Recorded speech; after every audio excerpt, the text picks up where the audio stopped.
Ladies and gentlemen, the other big story of the day. Our strongly worded statement at the UN has put the focus back on Hinduphobia, something that the lobby refuses to acknowledge. Here is why the recognition of religiophobia is necessary. Let's debate. In October 2021, over a period of 6 days, there was a sustained attack on Durga Puja pandals and temples in Bangladesh. In 2020, Pakistan, 55 Sikh girls were forcefully converted in a span of just 9 months. 20 years after Bamia Buddha statues, Taliban destroyed Bala Hisar in Afghanistan. These instances are examples of rising religiophobia in recent times. Highlighting this issue, India's envoy to UN rightly put the focus on Hinduphobia and how Sikhs and Buddhists are being threatened. He said, and I quote, "The emergence of contemporary forms of religiophobia, especially anti-Hindu, anti-Buddhist and anti-Sikh phobias, is a matter of serious concern and needs attention of the UN and all member states to address this threat." A message that has been welcomed by many in India.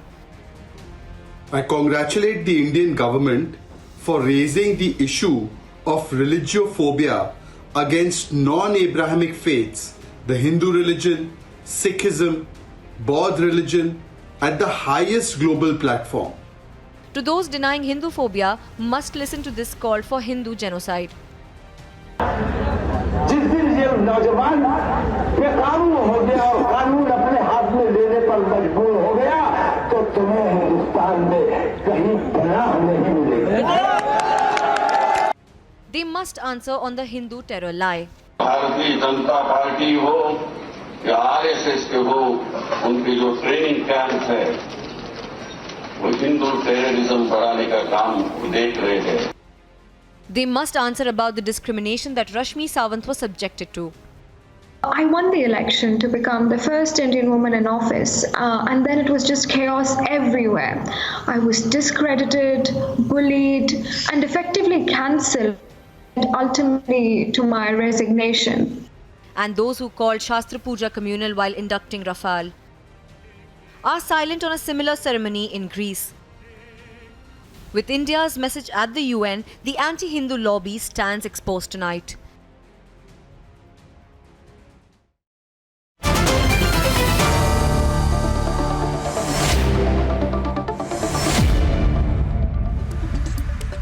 Okay, let's get a number of voices here. And I've got Shameen Thakur Rajwanshi, she's leader of the Minority Front Party in South Africa. She's live from Durban tonight. Vikraman of the VCK. But my first question is to Saurav Dutt. He's an author from London. He's been watching this. I thought, Saurav, that what the Indian envoy said today at the United Nations to recognize religiophobia has really put things in perspective. So the lobby can't say that Hinduphobia is a hoax anymore. What do you think? Absolutely. Arnab, this is the first time on a major scale we are acknowledging the importance of Hinduphobia. It is something we have seen over years and years, especially since Narendra Modi ji has come to power. But now at last, we can say in front of the world, Islamophobia is not the only exclusive domain of prejudice and bigotry around the world. That we Hindus and Indians are worthy of attention around the world. In fact, today, in the United Kingdom, a British law firm is suing Amit Shah and Jawans in India about alleged crimes and atrocities in Kashmir. What has it got to do with a British law firm until you know that that British law firm has an anglicized name and is staffed by Pakistanis? This act is Hinduphobia. But if you were to say that before today, people would laugh at you. They wouldn't understand. But now, because of this, at last, our concerns will be taken seriously. You know, I think it's so significant. I think it's historic. And you remember, viewers, in March last year, Oxford student Rashmi Samant, I think, was trolled using images of her parents, and her devout Hindu parents were accused of racism, xenophobia, Hitler's genocides, transphobia. The fact of the matter is there was a dismantling Hindutva conference which people like Vikraman were all congratulating and clapping for without realizing this is a targeting of the Hindu community. It's not a targeting of a political ideology, it's the targeting of a people. And it's the systematic manner. You called all Hindus as bigots. There are bigots everywhere. It's our responsibility to take on bigots. For the record, I am a Hindu. No, I'm not. Who said you're not a Hindu? I'm talking about Hinduphobia. Do you acknowledge there is Why would I talk Hinduphobia? about Hindus? And would you like to compliment the Modi government for the statement made in the United Nations today about It is a religiophobia? diversionary tactics to bring attention. How is it away diversionary from something tactics which when is it's relevant happening? here. When it is happening? It is a diversionary tactics. And Amnesty International, Genocide Watch and some Have you forgotten the Delhi riots? Organizations Have you forgotten the Delhi riots? Have you forgotten Kashmir? That India is bracing And the ethnic for cleansing and ethnocide in against its Kashmir. own citizens who are Muslims and Christians. And to divert that issue, to divert that real issue, they are bringing this humbug thing which is called Hinduphobia and all. Where is Hinduphobia? So what is the real issue? You're saying the real issue. What is the real issue in your view then? The real issue is Islamophobia in India. No. Heard of this, How is that? Sansar, where people were openly calling for a genocide of Muslims?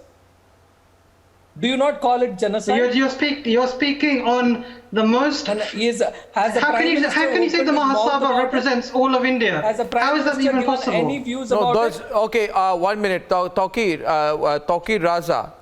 Tawqir Raza, does he represent, who was calling for a genocide against Hindus and who said that if he wants, he can unleash his boys and Hindus will have nowhere to hide and the map of India will be mutilated. Tell me, is Tawqir Raza in your view represents all Muslims? Obviously not, right? So whoever spoke in Haridwar at that event does not represent all of Hindus. But there is Hinduphobia. You seem to be a little touchy about it. Let me get Yogita Bhayana also joining us right now. Yogita Bhayana, I think this is significant. The statement that we made at the UN today, what do you think about it? I think there should be a public acknowledgement of Hinduphobia. I don't know how to react to this kind of a statement at United Nations. I think it is our internal thing. Why it has gone so much there I highly object. But at the same time, I really think it gives us reason to introspect that where we stand as a country, where the message is going to United Nations. So this must be Hinduphobia is not an Indian phenomenon alone. It is about the targeting of Hindus globally. I agree. Anywhere with you in the world. But there is an underbelly current there. Something is there which is going wrong in the country, where there is a message going across. That's the reason it has been discussed. Otherwise, why would, from all the agendas, we have so many agendas as a country, but why this particular thing has been picked up? Okay, so I'll tell you. About Hindus at an international forum. No, give me a second.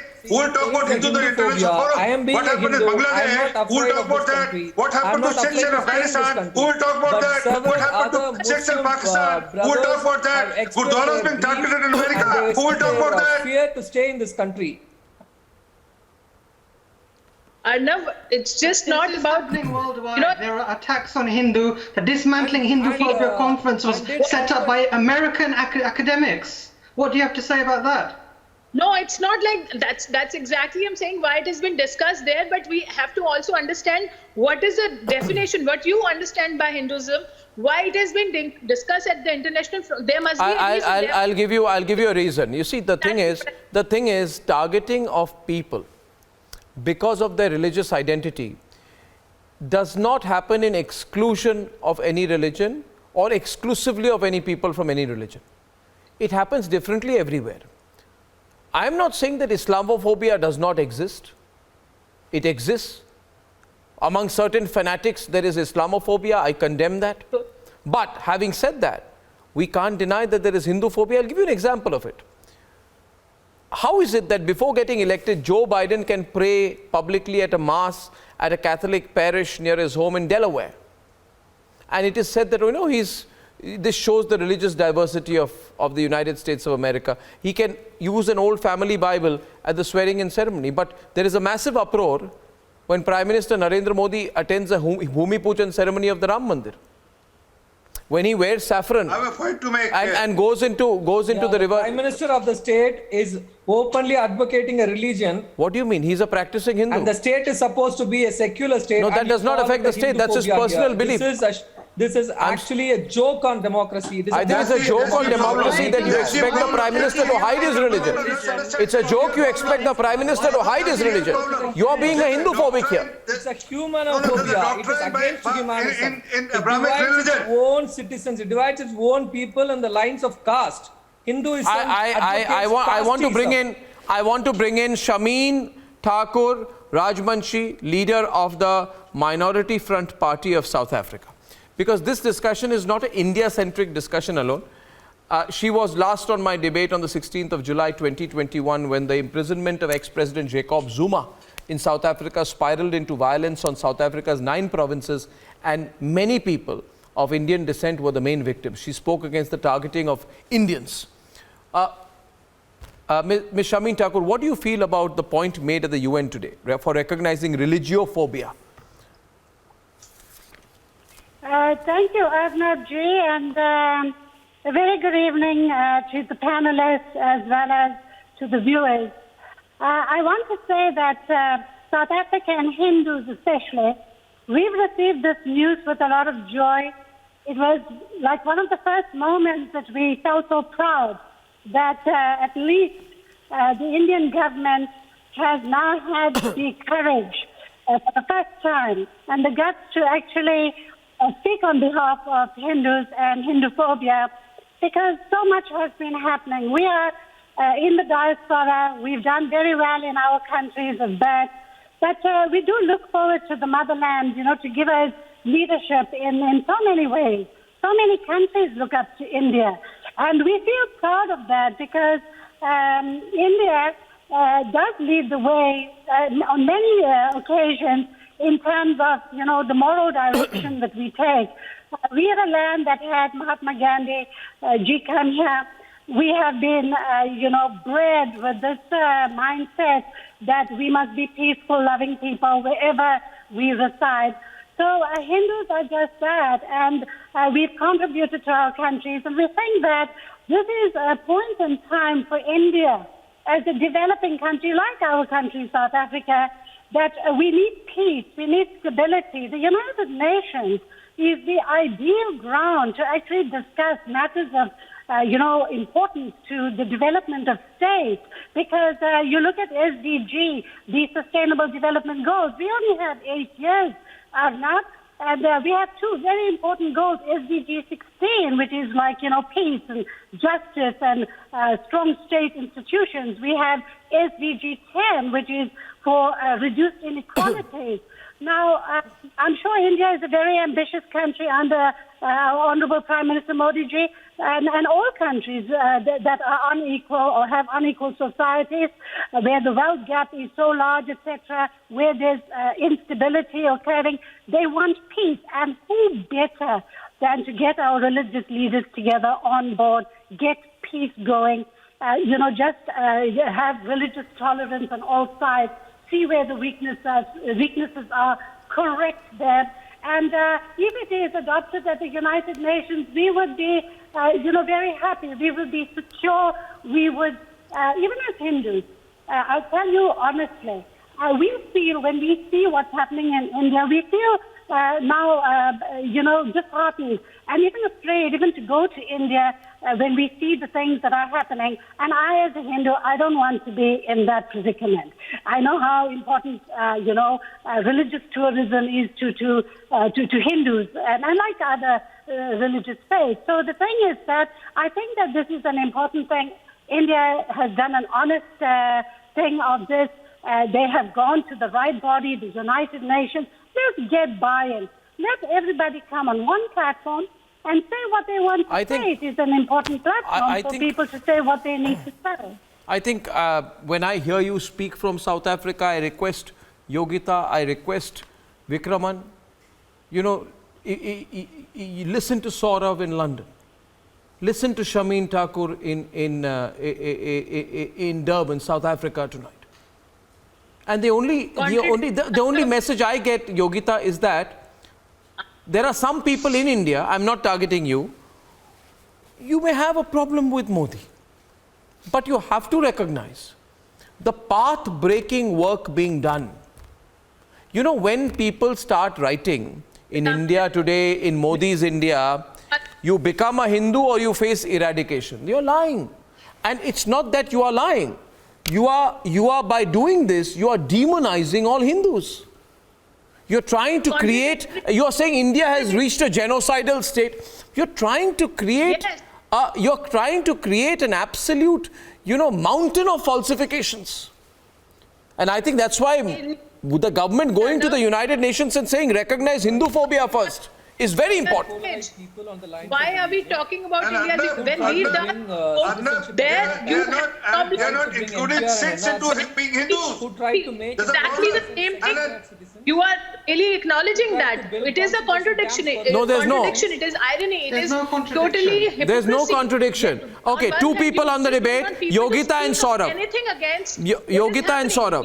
Let her complete. The academic war, there is an academic and media war and a narrative. So when you shake your head and you say there's no such thing as Hinduphobia, look what's out there. The minute you put Narendra Modi's name in Google, what do you see? There is a narrative that has been rolled out month upon month, year upon year. So you cannot deny that it is out there. So now it is the time for us to take hold of that narrative.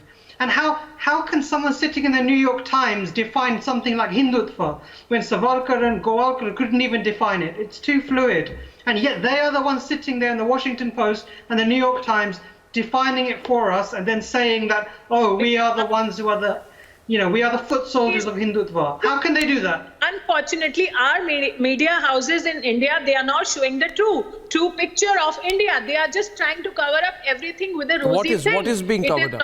What is being covered up? No, what is being covered up? You tell me. No, what is being covered up? Be specific with me. No, be specific with me. What is being covered up? Every issue here. No, what is being covered up? No, 1 minute. You made a sweeping comment. Yogita, listen. Can I just respond to you? See, I'll tell you one thing. The media is covering up. Nobody is covering up. You are talking about the Haridwar incident. Everybody mentioned the fact that one or two people who represent nobody, no political party or any religion, on their own made the most rabid comments. Everybody spoke against it. The person was arrested. 1 minute. That's rule of law. That's institutional strength. That the individual was arrested. 1 minute. Rule of law. The individual was arrested. Don't go on and on, please. Because I'm going to counter you. Yogita, see. Yogita, 1 minute. 1 minute, please. Please listen. You see, please just calm down, temper down and listen to me. Two incidents, okay? What happened in Raipur and Haridwar. It is like, I'm not saying, and please don't respond to me, people like you, for you, it has been a gold mine. Now we can use these two comments to say, my God, India has become a country where Hindus have gone crazy. No. These two people, do they represent Hindus? No. Did I say Tauqir Raza represented Muslims? No. No. A couple was caught in the train. Just because the boy was Muslim, the girl was Hindu, they were beaten up. It is all over the social media. Why you just have to think one way? Yogita, 1 minute. Yogita, 1 minute. Yogita. No,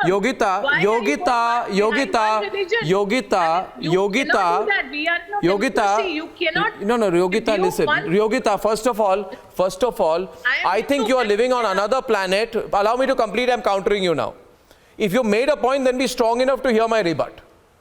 When I'm responding to you, don't speak over me because you know that I will demolish your argument. I will demolish, but listen to it. Right. Yogita. Okay. First of all, I don't know what you're trying to say. You are trying to say that Narendra Modi is telling that family that a Hindu boy and a Muslim girl should not travel on a train. Are you out of your mind? These incidents, do you know how many? Allow me to complete. Allow me, you are a women's activist. Let me tell you. You know, the cases of religious intolerance and religious intolerance along with quote unquote honor killings were on a rampage when the Congress was in power. You want me to tell you what all was happening at that time? You don't know. You don't know. You want to blame it on Modi? Did you blame it then on Manmohan Singh? Did you blame it on Manmohan Singh then? Did you blame it on Manmohan Singh? Then no. There is isolated intolerance in this country, and there is isolated intolerance in all countries, I say. We are not supposed to be sitting there and not doing anything. Who's not doing anything? We raised our voice. Was that Yatinanand or whatever? Was he arrested or not? Was he arrested? Was he arrested? Was he arrested? Was he arrested? Was he arrested? Was he arrested? No. Was he arrested? That's not. Yatinanand was arrested or not arrested? Was he arrested? No, was he? What do you want him? You want him to be hanged? Was he arrested as per the law? Was he arrested? Exactly what? No, if he was arrested, that is rule of law. To accept that there is an anti-Hindu bias, why can you not just acknowledge that?